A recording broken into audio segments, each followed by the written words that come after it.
Hello student, this is Nilesh Patel. Welcome to my channel. आज के इस लेक्चर में हम chapter number 7 that is binomial theorem के एक्सरसाइज 7.1 के क्वेश्चन नंबर 11 टू 14 के बारे में डिस्कस करने वाले हैं। ओके, क्या दिए हुए क्वेश्चन नंबर 11 में, आइए देखते हैं। Question number 11, find a plus B raise to 4 minus of a minus B raise to 4 and hence evaluate √3 plus √2 raise to 4 minus √3 minus √2 raise to 4। Okay, सबसे पहले आपको ये फाइंड करना है। देखो ये सेम ऐसे ही लग रहा है ना, यहाँ पे a की वैल्यू √3 है, b की वैल्यू √2 है। अगर आप इसकी वैल्यू फाइंड करते हो तो आपको अलग से ये फाइंड करने की जरूरत नहीं पड़ेगी, सिर्फ इसमें वैल्यू पुट करनी है। देखते कैसे। सबसे पहले इसकी वैल्यू फाइंड करते हैं ना। First a plus B raise to 4, हमने अभी अब तक देखा है जो फॉर्मूला, वही फॉर्मूला बाइनोमियल थ्योरम वाला। कैसे लिखेंगे हम, यहाँ पे 4c0 a raise to 4 b raise to 0 plus 4c1 a raise to 3 b raise to 1 plus 4c2 a square into B square plus 4c3 a raise to 1 b raise to 3 plus 4c4 a raise to 0 B raise to 4, है ना। देखो यहाँ पे plus है तो आपको कुछ करना नहीं, सिर्फ सब में प्लस रखना है। और बाद में देखो पावर 4 3 2 1 0, यहाँ पे 0 1 2 3 एंड 4। ओके, पावर भी राइट है। अब देखो 4 से 0 किसके इक्वल होता है, वो 1 के इक्वल होता है। सो यहाँ पे a raise to 4 b raise to 0, okay यहाँ पे a रेस टू 4 प्लस 4 से 1 that is 4 a cube b plus 4c2 किसके इक्वल, तो हमने है ना अब तक तो बहुत सारे बारे हम देख चुके हैं। 4c2 5c2 सब देख चुके हैं। किसके इक्वल होता है 4c2, वो होता है 6 के इक्वल। तो यहाँ पे देखो ना, करके दिखाता हूँ एक बार। 4c2 is equal to 4 into 3 2 into 1 that is 2 2 जा 4 दैट इज 3 इंटू 2 6। सो किसके इक्वल होगा, 6 के इक्वल। सो यहाँ पे 6, okay a square B square plus 4c3 वो होगा 4 के इक्वल। फिर यहाँ पे a into B cube plus 4c4 होगा 1 के equal. So a raise to 0 and b raise to 4। ये इसको हम मान लेते हैं इक्वेशन नंबर 1, है ना। ये किसके इक्वल मिला मुझे, a plus B raise to 4। Now अब हम फाइंड करते हैं a minus B raise to 4। देखो मैंने आपको बोला था अगर ये टर्म है तो आपको क्या करना, डायरेक्ट आपको यहाँ पे ये लिखे या ना लिखे, इसकी वैल्यू किसके इक्वल होगी, प्लस माइनस इसके इक्वल होगी। फिर लिखो, फिर भी एक बार लिख देता हूँ यहाँ पे 4 से 0 a raise to 4 b raise to 0, फिर minus 4c1 a cube into B raise to 1 plus 4c2 a square B square minus 4c3 a B cube, यहाँ पे a है, plus 4c4 a raise to 0 b raise to 4। ये देखो यहाँ पे plus minus 4 3 2 1 और 0, यहाँ पे 1, फिर यहाँ पे 0 1 2 3 और 4। और देखो सेम है ना, सिर्फ यहाँ पे साइन की चेंज है। तो हम सिर्फ यहाँ पे क्या करेंगे, इसका सिर्फ साइन चेंज करेंगे। a रेस टू 4 इसको लिखेंगे आप minus 4 a cube b plus 6 a square B square minus 4 a B cube plus b to the power 4, इसको हम बोलेंगे इक्वेशन नंबर 2। देखो अब हमें क्या फाइंड करना है, देखो a plus B raise to 4 minus a minus B raise to 4। तो हमें क्या करना है, इन दोनों का सब्ट्रैक्शन ही करना है। तो यहाँ पे लिखेंगे सब्ट्रैक्ट 1 एंड 2। आपको यहाँ पे लिखना है subtract equation number 1 and 2। We get, क्या मिलेगा यहाँ पे, a plus B raise to 4 minus of a minus B raise to 4 that is, इसको मैं लिख देते अभी यहाँ पे a raise to 4 plus 4 a cube b plus 6 a square B square plus 4 a B cube plus B raise to 4 minus ये as it is a raise to 4 minus 4 a cube b plus 6 a square B square minus 4 a B cube plus B raise to 4। Okay, देखो यहाँ पे सिर्फ इसकी value put की है, बीच में minus की साइन, और इसकी वैल्यू सिर्फ यहाँ पे मैंने पुट की है, कुछ नया नहीं लिखा है। अब देखो यहाँ पे इसको आगे सॉल्व करते हैं। a raise to 4 plus 4 a cube b plus 6 a square B square plus 4 a b cube plus b cube. अब देखो माइनस साइन हम यहाँ पे अंदर लेके जाएंगे ब्रैकेट के अंदर, तो क्या होगा, जो प्लस है वो माइनस और माइनस है वो प्लस हो जाएगा।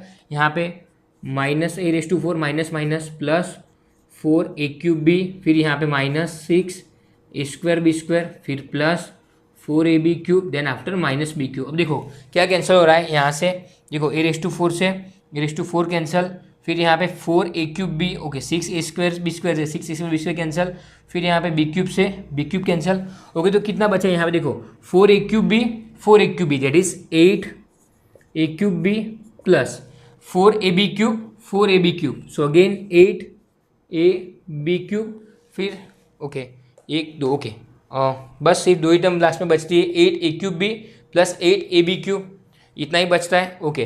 देखो आप इसको ऐसे भी लिख सकते हो, यहाँ से 8 में कॉमन ले रहा हूँ और a b कॉमन ले रहा हूँ, तो यहाँ पे क्या बचेगा a² प्लस यहाँ से बचेगा b²। देखो यहाँ से मैंने 8 कॉमन लिया, यहाँ से a और यहाँ से b, तो यहाँ से क्या बचा a², यहाँ से बचा b², इसकी वैल्यू ये आ गई। अब देखो इसको कंपेयर करो आप, a की जगह पे √3 है मेरे पास, b की जगह पे √2 है, माइनस एज इट इज, फिर यहाँ पे देखो a की जगह पे √3, b की जगह पे √2, सेम टू सेम यही है। तो हमें क्या करना है, ये फाइंड करने के लिए यहाँ पे सिर्फ a और b की वैल्यू पुट करनी है। कैसे करेंगे, देखो यहाँ पे थोड़ा रफ करके लिखता हूँ,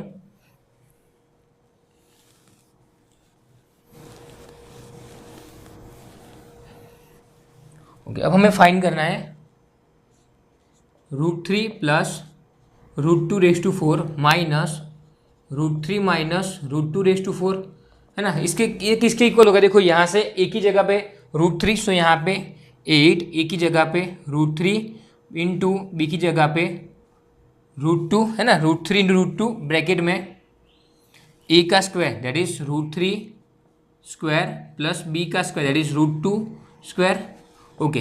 8 √3 इंटू √2 दैट इज √6 ब्रैकेट में 3 √3 का स्क्वायर दैट इज 3, √2 का square that is 2, again 8 √6 into 5, सो इसका आंसर होगा हमारे पास, इसको रफ करता हूँ, इसका आंसर होगा मेरे पास 40√6। क्लियर है ना। आपको फिर से इसको ओपन करने की ज़रूरत नहीं है, डायरेक्टली लिखना है इस तरह से। यहाँ पे a की वैल्यू √3 और b की वैल्यू √2 है, आपको सिर्फ यहाँ पे वैल्यू पुट करनी थी। क्लियर है ना, इस क्वेश्चन में कुछ भी नहीं था। अगर आपको, ये तो हमने बहुत बार किया है अब तक, है ना, बहुत बार करते आ रहे हैं हम ये। क्लियर है, आइए देखते हैं नेक्स्ट क्वेश्चन। क्वेश्चन नंबर 12 क्या दिया है क्वेश्चन नंबर 12 में, find x + 1:6 plus x - 1:6 hints और अदरवाइज इवेल्युएट √2 + 1:6 प्लस √2 - 1:6। अभी हमने जो पीछे क्वेश्चन किया था सेम यही क्वेश्चन है ना। यहाँ पे देखो x की जगह पे √2 है और कुछ नहीं है, ओके। सेम हम यहाँ से सॉल्यूशन स्टार्ट करते हैं।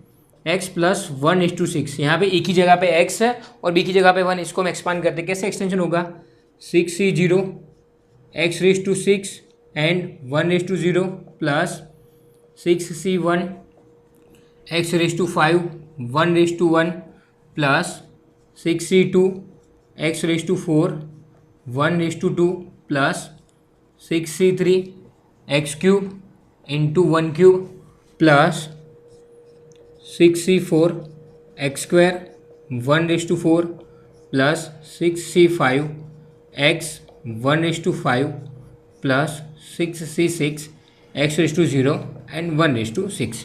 ओके, देखो फिर से 6 से स्टार्ट हो, तो 60 से 66 तक जाना है, फिर पावर 6 5 4 3 2 1 और 0, देन आफ्टर यहाँ पे 0 1 2 3 4 5 एंड 6। क्लियर, तो इसको सॉल्व करें। 6c0 1 के इक्वल होता है x⁻6 plus 6c1 that is 6 x⁵5 plus 6c2 किसके इक्वल होगा, देखो यहाँ पे 6c2 that is 6 into 5 divide by 2 into 1 that is 2 3 6, so 15।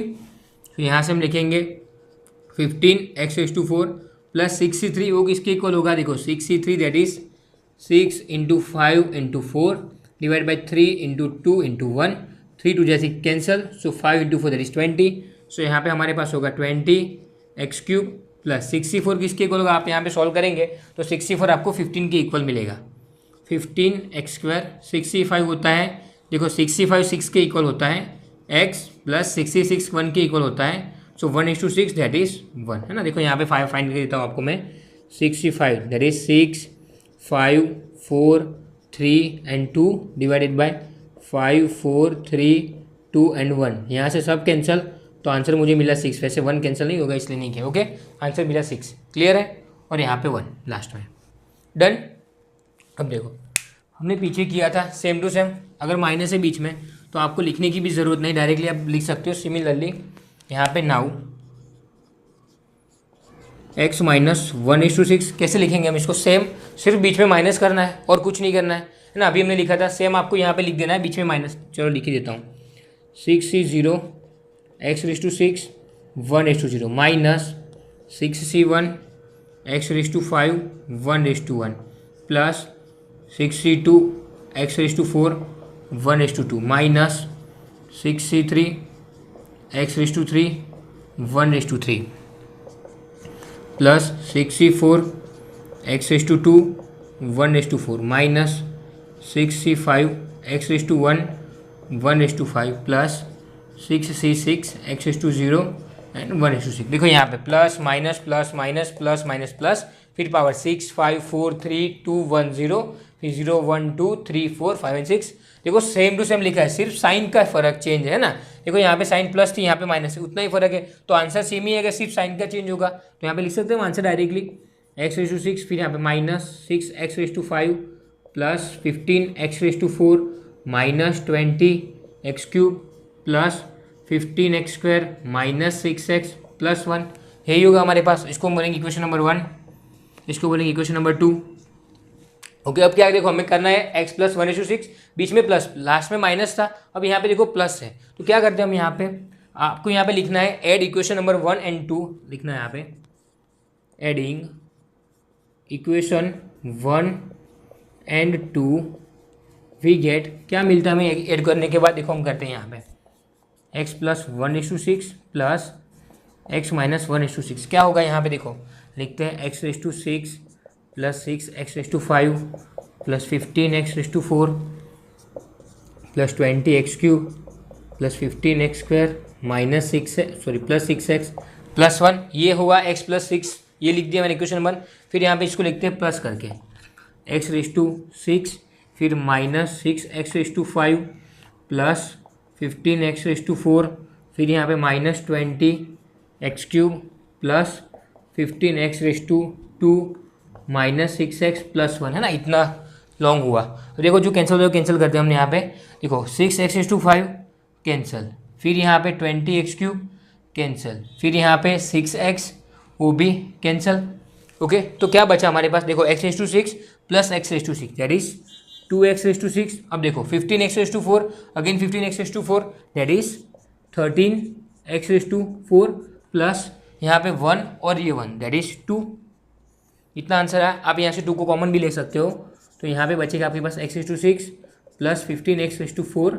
Okay, अभी एक टर्म, हाँ ये टर्म भी रह गया ना, 15x² plus 15x² that is वो भी होगा, क्या होगा 13x² प्लस 2। सो यहाँ पे होगा 15x² प्लस 1, ये होगा यहाँ पे आपके पास लास्ट में। अब देखो यहाँ पे x की जगह पे सिर्फ √2 है, तो हमें सिर्फ यहाँ पे √2 ही लिखना है।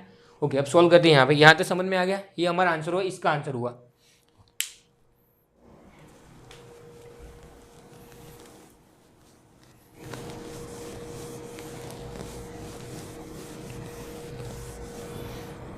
हम वैल्यू पुट करते हैं यहाँ पे, √2 प्लस 1/6 प्लस √2 माइनस 1/6। देखो यहाँ x की जगह पे सिर्फ यहाँ पे √2 है ना। तो यहाँ पे जो आंसर मिला हमने यहाँ पे √2 रख दिए थे, 2 ब्रैकेट में √2⁻6 प्लस 15 √2⁴ प्लस 15 √2² प्लस 1। ओके, अब देखो √2⁻6, देखो यहाँ पे लिखते हैं √2 6 टाइम, √2 ओके, आपको पता है यहाँ पे 2 √2 मिला के क्या होता है 2। सो यहाँ पे 2, इसका अगेन 2 और इसके लिए अगेन 2। तो क्या मिला मुझे फर्स्ट के लिए? सो यहाँ पे मिला 8 प्लस इसको 15। अब यहाँ पे देखो √2⁻4 है, तो यहाँ पे क्या करते हैं हम? देखो √2⁻4 दैट इज 4 टाइम, तो ये निकल जाएगा सिर्फ 4 टाइम, मीन्स ये भी निकल जाएगा, इसका 2 और इसका 2 दैट इज 15 × 4 प्लस √2 का स्क्वायर दैट इज √2, यहाँ पे √2 का स्क्वायर 2 होता है प्लस 1। देखो √2 की पावर 6 वो 8 के इक्वल होता है, फिर यहाँ पे √2⁻4 वो 4 के इक्वल होगा, √2 का स्क्वायर 2 के इक्वल होगा और 1 तो था ही। अब देखो यहाँ पे 2 8 प्लस 60 प्लस 30 प्लस 1, इसको आप सॉल्व करिए, 60 प्लस 30 दैट इज 90 और यहाँ पे 9, सो 99 99 into 2 that is 198 is the answer ना. Yes correct, 190 is the correct answer. Clear है. बहुत इजी क्वेश्चन था ये भी, पीछे वाले क्वेश्चन की तरह सेम ही था ये क्वेश्चन. ओके, देखते हैं नेक्स्ट क्वेश्चन. क्वेश्चन नंबर 13 क्या दिया है क्वेश्चन नंबर 13 में. So that 9n+1 -8n - 9 is divisible by 64 when ever n is a positive integer ना. अगर आप यहाँ पे n की कुछ भी पॉजिटिव वैल्यू रखते हैं तो ये 64 से डिविजिबल होगा. ये हमें सिर्फ प्रूव करना है. अब देखो ये प्रूव कैसे होगा. सबसे पहले आपको इसका मतलब समझना होगा. डिविजिबल बाय 64 इसका क्या मतलब होता है. देखो मैं आपको बताऊँ. यहाँ पे मान लीजिए मैंने यहाँ पे 20 लिखा, यहाँ पे 20 में ये लिख सकता हूँ 20 = 5 × 4. ओके, तो हम इसको लिख सकते हैं 20 इज डिविजिबल बाय 5. देखो इसको हम ऐसे भी लिख सकते हैं 20 = 5 × k. इसका मतलब होता है 25 से डिविजिबल है और k की कोई वैल्यू के लिए यहाँ पे लिख सकते हैं हम k for some k belongs to n. ये हम लिख सकते हैं. दैट इज देखो हम इसको अगर 20 को 5 × k समथिंग लिख पाए तो इसको हम बोलेंगे 25 से डिविजिबल है और कुछ हम k की ऐसी कोई वैल्यू रखेंगे जिससे ये दो इक्वल हो जाए, है ना. अब यहाँ पे k की जगह पे हम 4 रखेंगे. यहाँ पे मल्टीप्लिकेशन में तो हम k की जगह पे 4 रखेंगे तो यहाँ पे आ जाएगा 20. ओके, इसको हम ऐसे भी बोल सकते हैं 20. इसको हम ऐसे भी लिख सकते हैं 10 × 2. तो हम इसको ऐसे लिख सकते हैं 20 = 10 × k. तो हम इसको ऐसे भी बोलेंगे कि 20 इज डिविजिबल बाय 10, है ना. तो हम क्या करेंगे, इसको इस तरह से, ये जो नंबर है उसको इस तरह से लिखने की कोशिश करें कि इसके बारे में, है ना. अगर मैंने यहाँ पे लिख दिया 9n+1 -8n - 9, अगर वो यहाँ पे समथिंग 64 × k करके कुछ आ जाए ना, × k, तो हम इसको बोलेंगे कि ये पूरा 64 से डिविजिबल होगा. 64 × k. अगर आपको कोई भी नंबर, मान लीजिए आपको यहाँ पे बोलना है 30, वो 2 से डिविजिबल है, तो आपको क्या करना होगा 30 = 2 इंटू यहाँ पे ऐसा कोई भी नंबर, है ना, k बिलोंग्स टू n आपको लेके आना है जिससे ये इक्वेशन सेटिस्फाई हो जाए. ये सेटिस्फाई हो जाए तो आपके पास यहाँ पे k आप अगर 15 रखेंगे तो ये सेटिस्फाई हो रहा है तो हम बोलेंगे कि ये 32 से डिविजिबल है. सिंपल. ओके, कोई भी नंबर लेके आओ. आपको यहाँ पे लिखना है 33 और आप यहाँ पे बोलेंगे कि 33, मान लीजिए आपने बोला 33 2 से डिविजिबल है. इसका क्या मतलब होगा 33 = 2 × k. आपको ऐसा कुछ करना पड़ेगा, है ना, फॉर कोई k n के लिए, k बिलोंग्स टू n. लेकिन देखो आपको यहाँ पे ऐसा कोई भी k नहीं मिल रहा है जिससे इक्वेशन सेटिस्फाई हो, तो हम ऐसा नहीं बोल सकते कि 33 2 से डिविजिबल है. समझ रहे हो. अगर k ऐसा कोई रखते हम और यहाँ पे 33 आता n में से, तो हम बोलते कि ये 33 डिविजिबल है 2 से, लेकिन पॉसिबल नहीं है. तो इसका मतलब 33 2 से डिविजिबल नहीं है. एक और एग्जांपल, यहाँ पे 33 लिख रहा हूँ, वो मैं बोल रहा हूँ 11 से डिविजिबल है. इसका क्या मतलब होता है 11 इंटू कोई भी यहाँ पे k की जरूरत नहीं k ही हो, आप यहाँ पे n p z कुछ भी लिख सकते हो, लेकिन यहाँ पे कोई एक नंबर आना चाहिए जिससे ये पूरा इक्वेशन सेटिस्फाई हो जाए. देखो आप क्लियरली यहाँ पे अगर आप k 3 रखते हो तो यहाँ पे इक्वेशन सेटिस्फाई हो रहा है. इसका मतलब 33 वो 11 से डिविजिबल है.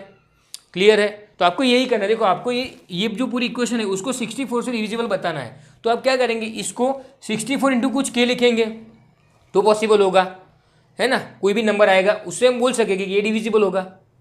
क्लियर है. देखो वैसे ये k n में से जरूरी नहीं. अगर आपने यहाँ पे लिखा -24, आपको यहाँ पे करना है -24, तो क्या करेंगे हम यहाँ पे, देखो हम अगर मुझे बोलना है -24 वो 2 से डिविजिबल है, तो हम क्या करेंगे 2 इंटू यहाँ पे क्या लिखना होगा k लिखेंगे. तो क्या लिखना पड़ेगा मुझे, k लिखना होगा -12 लिखना होगा, तभी इक्वेशन सेटिस्फाई होगी.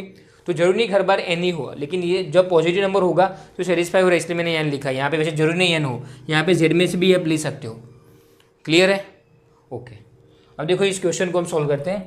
अपना देखो पॉइंट मेरा ये था कि आपको इसको 64 × k के इक्वल लाना है ना. यही मेरा पॉइंट है, इसलिए मैंने आपको ये सब इंट्रोडक्शन दिया कि कैसे ये कैसे आया, ये मैंने आपको समझाया यहाँ पे. क्लियर. अब देखो इस क्वेश्चन को सॉल्व करते हैं, लाना कैसे है.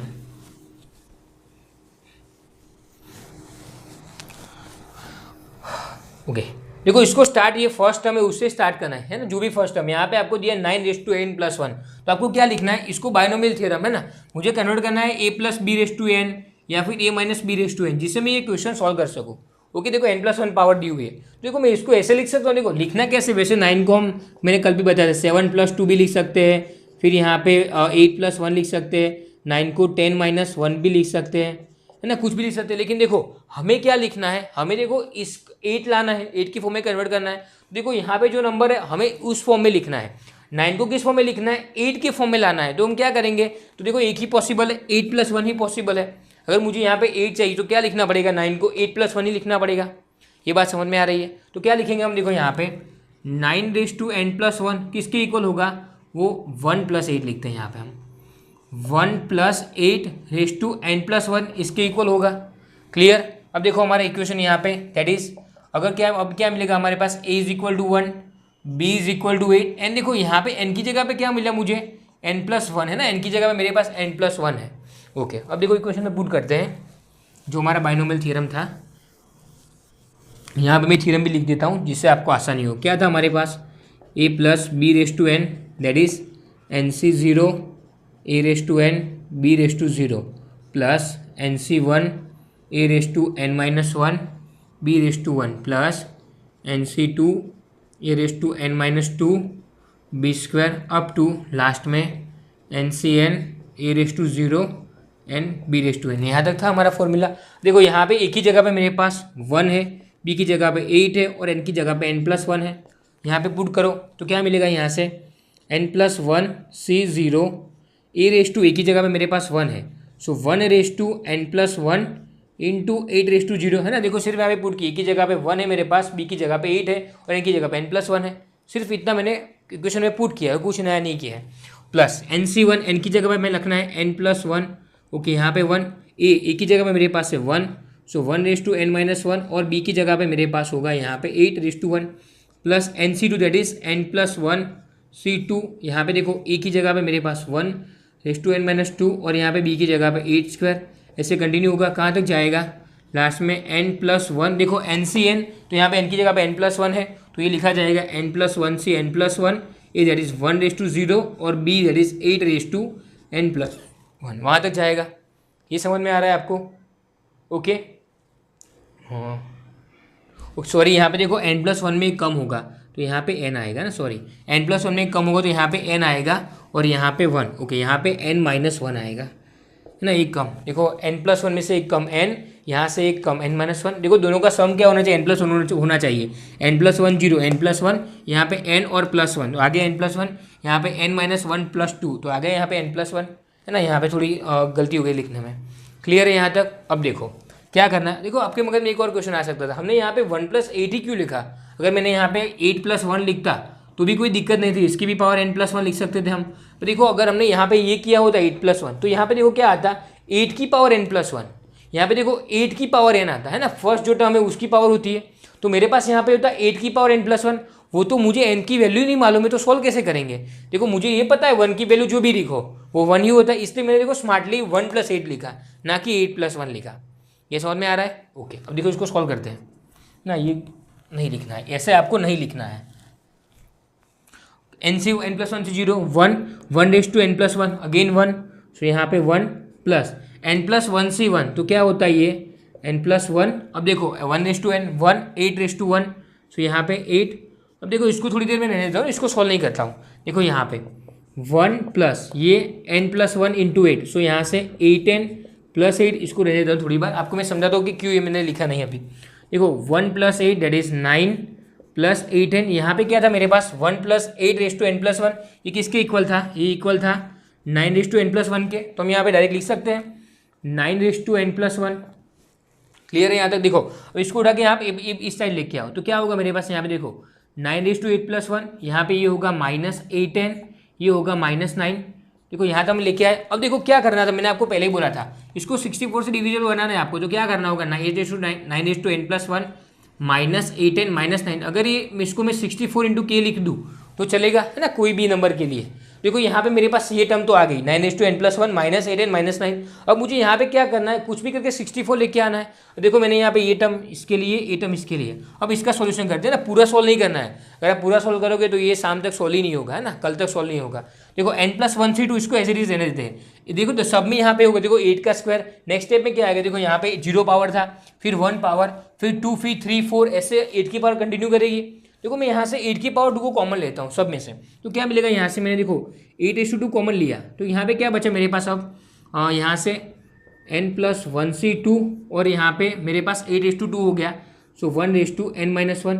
फिर नेक्स्ट स्टेप में क्या बचेगा, यहाँ पे देखो n+1 से यहाँ पे 3 होता अब देखो नेक्स्ट अगर मैं यहाँ पे लिखता तो क्या आता नेक्स्ट स्टेप, n+1c3 1n-2 आता और 8/3 आता, तो यहाँ से क्या बचता 1n-2 और यहाँ पे 8 है ना, एक 8 बचता। ओके देखो यहाँ पे 8 अगर अंदर जाता तो पावर 3 हो जाती। ओके अब नेक्स्ट स्टेप में क्या बचेगा लास्ट में, ऐसे करते करते n+1 n+1 यहाँ पे 1:0 कोई मतलब नहीं, 8 देखो यहाँ पे मैंने 8 का स्क्वायर कॉमन लिया है तो यहाँ पे 2 पावर कम होगी ना, सब में से 8 की पावर 2 कॉमन लिए मैंने, तो यहाँ से भी 8 की पावर 2 कॉमन होगी, तो यहाँ से क्या होगा n 2 पावर निकल गई, तो यहाँ पे देखो 8 की पावर n+1 है, उसमें से मैंने 8 की पावर 2 कॉमन ली, तो ऐसे लिख सकते हैं 8² × 8n-1 है ना, सम करने के बाद मेरे पास n+1 आएगा, तो लास्ट में क्या बचेगा यहाँ पे 8n-1। यहाँ तक समझ में आ गया। देखो ये मैंने क्यों किया, 8 का स्क्वायर कितना होता है 64, तो इसको हम ऐसे लिख सकते हैं अभी यहाँ पे 64, इसको एज इट इज n+1c2 1:1 कुछ भी देखो 1 ही होता है, फिर यहाँ पे n+1c3, फिर यहाँ पे 8 up to n+1c n+1 8n-1। Clear यहाँ तक। अब देखो इस पूरे को अगर मैं k मान लूँ तो कुछ गलत है इसमें, यहाँ पे 64 तो आ गया है ना, यहाँ पे देखो +64, इसको पूरे को मैंने क्या मान लिया, k मान लिया। k आपको यहाँ पे लिखना है where k = n+1c2 n+1c3 8 up to n+1c n+1 8n-1 है ना, आपको इतना मान लें। देखो जो मुझे प्रूव करना था, क्या प्रूव करना, 64 × k, देखो मेरे पास आ गए यहाँ पे 9:n+1 = 9 + 8n + 64, इसको मैं यहाँ पे लेके आया, इसको यहाँ पे लेके आया, तो क्या बचा मेरे पास, देखो 9:n+1 -8n -9 = 64 × k। फिर से आपको लिखना है वेयर k, इसकी वैल्यू k है, तो हमें जो प्रूव करना था, क्या प्रूव करना था, ये 64 से डिविजिबल है, तो हमने प्रूव कर दिया 64 × k है ना, हमने प्रूव कर दिया किसके इक्वल है, ये पूरा k के इक्वल है, ये पूरा मल्टीप्लिकेशन में है, तो हमने जो प्रूव करना था वो प्रूव कर दिया। देखो ये बहुत इंपॉर्टेंट और आईएमपी क्वेश्चन है, फिर से एक बार बता रहा हूँ करना क्या है। ये जो क्वेश्चन है आपको दिया है डिविजिबल बाय 64, ओके, तो आपको क्या करना है, इसको 64 × समथिंग, ये k कुछ भी हो सकता है, आपको इसके इक्वल दिखाना है। देखो मैंने किससे स्टार्ट किया, 9 को 9 से लिखा मैंने 9:n+1, इसको किस में कन्वर्ट किया, ये इस नंबर में कन्वर्ट किया 8n में, तो k किस तरह से कन्वर्ट कर सकते हैं हम, तो इसको 1 + 8 लिख सकते हैं, वैसे 8 को देखो 8+1 भी लिख सकते थे है ना, लेकिन मैंने आपको बताया कि 8+1 क्यों नहीं लिखा, क्योंकि अगर मैंने 8+1 लिखा होता तो यहाँ पे देखो 8n+1 आता, जो थोड़ा डिफिकल्ट होता है सॉल्व करने के लिए, इसलिए मैंने यहाँ पे 1 + 8 की जगह 8 की +1 की जगह पे 1 + 8 लिख दिया। क्लियर है। अब देखो फिर क्या किया मैंने, देखो यहाँ पे a + b⁴n का इक्वेशन लिख दिया। अब देखो n e की जगह पे 1 है, b की जगह पे 8 है और a की जगह पे n+1 है, सिर्फ यहाँ पे वैल्यू पुट की है। अब देखो n+1 से 0 1 होता है, ये इसकी वैल्यू 1 और इसकी वैल्यू 0, दैट इज इसकी 8 से 0 1 होता है। अब देखो प्लस n+1c1 वो होता है n+1 है ना, अब हम लिखते थे यहाँ पे 4c1 किसके इक्वल होता था 4 के इक्वल, 5c1 किसके इक्वल होता था 5 के इक्वल ही होता था, तो n+1c1 किसके इक्वल होगा, वो n+1 के इक्वल ही होगा है ना। ये टर्म ये n+1c1 का वैल्यू n+1 आई 1:n 1 8:1 8 प्लस यहाँ से देखो सब में से मैंने 8² कॉमन लिया, यहाँ से 8² कॉमन लिया तो यहाँ पे क्या बचा n+1c2 1:n-1 इंटू 1। अब देखो यहाँ पे 8², नेक्स्ट टाइम में क्या होता 8³ आता है ना, 0 1 2 फिर यहाँ पे 3 4 पावर 8 की पावर बढ़ रही थी, देखो यहाँ पे नेक्स्ट 3 पावर आती, उसमें से मैंने 2 पावर कॉमन ले ली तो क्या बचा यहाँ पे 8, लास्ट में देखो 8:n+1 था, उसमें से मैंने 2 पावर कॉमन ले ली तो क्या बचेगा, देखो यहाँ से 8:2 और 8:n+1 लिख सकते हैं, यहाँ से 8:2 कॉमन लिए तो क्या बचा 8:n+1, वो मैंने यहाँ पे लिख दिया है। ओके वैसे इसकी जरूरत नहीं लेकिन लिखना पड़ेगा। अब देखो इस पूरे को यहाँ पे 8:2 दैट इज 64, इसको मैंने ओपन किया 8n + 8 है ना, 8n + 8 8 + 1 9 और 8n, यहाँ पे देखो 64, इस पूरे को मैं k मान लेता हूँ है ना, कोई भी k, तो ये लिखना है वेयर k = दिस। ओके तो क्या मिला मुझे, देखो 9:n+1 इसको उठा के लेके आऊँ इस साइड तो प्लस का होगा माइनस, सो -8n यहाँ पे -9 किसके इक्वल होगा 64 × k। तो जो मैं प्रूव करना था वो प्रूव हो गया। क्या प्रूव करना था, ये किससे डिविजिबल है, ये डिविजिबल है 64 से, हैंस प्रूव, आपको लिखना है नीचे हैंस प्रूव। क्लियर है ना, ये थोड़ा ट्रिकी क्वेश्चन था लेकिन ये बहुत इंपॉर्टेंट क्वेश्चन है, समझ में आ रहा है। आइए देखते हैं आज का last question, that is exercise 7.1 का लास्ट क्वेश्चन। क्या गिवन है क्वेश्चन नंबर 14 में, prove that summation r = 0 to n 3r × NCR वो 4:n के इक्वल है, हमें ये प्रूव करना है। देखो किस तरह से हम प्रूव करेंगे, देखो ये किसी का आपको ना कहीं पे देखा होगा, आपने यहाँ पे फॉर्मूला देखा है a + b⁴n है ना, इसको हम ऐसे लिखते थे NC0 a⁴n b raise to 0 plus NC1 a raise to n-1 b raise to 1 plus NC2 a raise to n-2 into B square up to last में NCn a raise to 0 and b raise to n। ऐसा लिखते थे। देखो इसको हम short में लिखना तो कैसे लिखेंगे, इसको हम ऐसे भी लिख सकते हैं, summation r is equal to 0 to n NCr a raise to r और ए रेस टू n-r और बी रेस टू r, ऐसा हम लिख सकते हैं। देखो है ना, ये सिर्फ इसका शॉर्ट फॉर्म है, इसको आप एक्सटेंड करो। आप यहाँ पे देखो, इसको हम एक्सटेंड करें, आर की जगह पे आप यहाँ पे 0 रखते पहले तो 0, तो देखो यहाँ पे आपको मिलेगा NC0, आर की जगह पे 0 so a raise to n-0 so n और बी की जगह पे 0 तो बी रेस टू 0 प्लस। अब फिर आपको 1 रखना है, तो 1 रखने से क्या मिलेगा आपको यहाँ पे आर की जगह पे 1 so NC1 a raise to n-1 r की जगह पे 1 और यहाँ पे बी रेस टू 1। देखो आप इसको अगर एक्सटेंड करेंगे तो यही मिलेगा। इसका ये मतलब है कि अगर हमें लिखना हो a plus B raise to n तो हम कैसे लिखेंगे, a plus B raise to n का ये लॉन्ग फॉर्मूला है, इसको शॉर्ट में लिखना हो तो इसको हम ऐसे भी लिख सकते हैं, है ना। ये समेशन फॉर्म है, आप यहाँ पे आर की वैल्यू पुट करेंगे तो आपको वैल्यू मिलती जाएगी। समझ रहे हो ये क्या बोल रहा हूँ, ये पूरा लॉन्ग फॉर्म है, आपको इसको एक सीरीज के फॉर्म में कन्वर्ट करना है। तो कैसे लिखेंगे हम, तो इसको हम ऐसे summation r is equal to 0 to n NCr a raise to n-r और बी रेस टू r। इसका क्या मतलब होता है, यहाँ पे सबसे पहले समेशन का मतलब होता है आपको कहाँ से जाना है। अगर आपको यहाँ पे ऐसा लिखा हो summation r is equal to 0 to 3 और यहाँ पे लिखा हो r², इसका क्या मतलब होता है, r की जगह पे आपको सबसे पहले 0 रखना है, 1 2 और 3। देखो मैं इसको एक्सटेंड करता हूँ, आर की जगह पे 0 रखेंगे तो 0 का स्क्वायर प्लस समेशन का मतलब होता है एडिशन प्लस, फिर यहाँ पे आर की जगह पे आप 1 रखेंगे सो 1 का स्क्वायर प्लस 2 रख दिया तो 2 का स्क्वायर प्लस 3 रख दिया तो 3 का स्क्वायर। लास्ट में आपको कहाँ तक जाना है, लास्ट में आपको यहाँ तक जाना है, स्टार्ट यहाँ से करना है, एंड में यहाँ तक जाना है और जो यहाँ पे दिया उसमें सिर्फ वैल्यू रखनी है। तो अब हमने यहाँ पे क्या किया, देखो स्टार्ट 0 से करना है, लास्ट में एंड तक होना चाहिए। ओके, वैल्यू किस में रखनी है, यहाँ पे आर की जगह पे 0 रख दिया तो क्या मिला, ये मिला। आर की जगह पे मैंने 1 रख दिया प्लस करके ये मिला, 2 रखने से ये मिलेगा, लास्ट में एन रखने से मुझे ये टर्म मिलेगा। ये समझ में आ रहा है। देखो ये पूरा एक्सटेंशन फॉर्म है, उसका शॉर्ट फॉर्म यही है। ये मैं आपको क्यों बता रहा हूँ, क्योंकि ये सोल्व करने के लिए इसकी ज़रूरत पड़ेगी, इसके अलावा क्वेश्चन सोल्व नहीं हो सकता। क्लियर है। अब देखो दोनों को कंपेयर करो, आपको ये कुछ इस तरह से लग रहा है, ये ना रफ कर रहा हूँ मैं यहाँ पे। अब देखो इसको कंपेयर करो, यहाँ पे मैं लिख रहा हूँ summation r is equal to 0 to n 3 raise to r फिर यहाँ पे NCr। देखो अब इसको दोनों को कंपेयर करो, यहाँ पे लिख देता हूँ मैं summation r is equal to 0 to n फिर NCr a raise to n-r और बी रेस टू r, है ना। दोनों को आप कंपेयर करो तो देखो यहाँ पे क्या लग रहा है 3 रेस टू r। ओके, देखो यहाँ पे बी रेस टू r है तो यहाँ पे 3 रेस टू r है। देखो वैसे इसको ऐसे भी लिखे ना, आपको ये नहीं समझना है कि पहले तो NCr है तो NCr पहले लिखो, इसको ऐसे भी लिखो, कुछ दिक्कत नहीं है। NCr पहले लिखो फिर 3 रेस टू r लिखो, उसमें कुछ गलत नहीं है। समझ में आ रहा है। अब देखो यहाँ पे NCr देखो ये इससे इक्वल है, फिर NCr के इक्वल है। अब देखो ये दो टर्म ए और बी टर्म बची, वो कैसे हम लेके आएंगे। अब देखो 3 रेस टू r, इसको कंपेयर करो इस r से तो क्या होगा, यहाँ पे देखो 3 रेस टू r किसके इक्वल होगा, ये b के इक्वल होगा। सो हमें b की क्या वैल्यू मिली, हमें b की वैल्यू मिली 3। अब देखो एक वैल्यू फाइंड करनी है, a बचा। अब देखो a रेस टू n-r। अब देखो यहाँ पे a तो दिया ही नहीं है, देखो नहीं दिया इसका मतलब ये भी नहीं कहा आप यहाँ पे 0 रखो, इसका मतलब ये नहीं होता 0 रखना। इसका क्या मतलब होता है, अगर नहीं दिया है तो आपको यहाँ पे 1 रख सकते हो, है ना। तो मैंने यहाँ पे रख दिया 1 रेस टू n-r, तो उससे कुछ इक्वेशन में कुछ चेंजेस नहीं होने वाला है, इक्वेशन रेडीज रहेगी। किसी को भी आप 1 से मल्टीप्लाई करो तो कुछ चेंज नहीं होता है, और 1 की जितनी भी पावर करो वो 1 ही रहता है। तो मैंने यहाँ पे क्या किया, यहाँ पे सिर्फ 1 रख दिया, 1 रेस टू n-r। देखो ये इसके इक्वल हो गया, अब ये रेस टू n-r, तो इसकी क्या वैल्यू मिली, एक ही वैल्यू मिली मुझे 1, है ना। कंपेयर करने के बाद ये दोनों फॉर्मूला से a मिला मुझे 1, b मिला 3, और ये किसका फॉर्मूला था, ये था formula a plus B raise to n, है ना। तो इसको हम किसके इक्वल लिख सकते हैं, तो देखो यहाँ पे लिख रहा हूँ मैं summation r is equal to 0 to n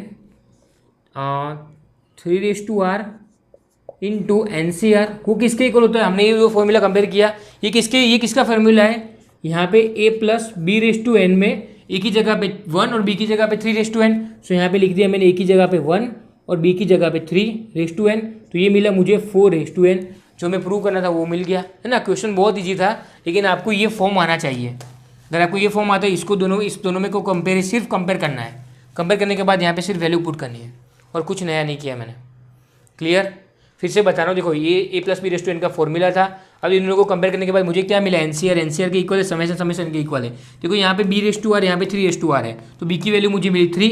अब देखो यहाँ पे कुछ भी रखना है, ए तो चाहिए, तो ये यहाँ पे नहीं दिया है तो हम जीरो नहीं रख सकते, क्योंकि जीरो से मल्टीप्लाई करने के बाद सब टर्म जीरो हो जाएंगे। मैंने यहाँ पे 1 रख दिया, देखो 2 भी नहीं रख सकते है ना, कि 2 रखने से पूरा इक्वेशन चेंज हो जाएगा। 1 रखने से कुछ फर्क नहीं पड़ेगा, तो मैंने क्या किया 1 रखा, 1:n मैंने सब लोगों को कंपेयर किया तो मुझे ए की वैल्यू मिली 1। अब देखो ये किसके इक्वल होगा, a + b/n के इक्वल होगा, सिर्फ मैंने यहाँ पे वैल्यू पुट कर दी तो मुझे मिल गया आंसर 4:n। क्लियर है।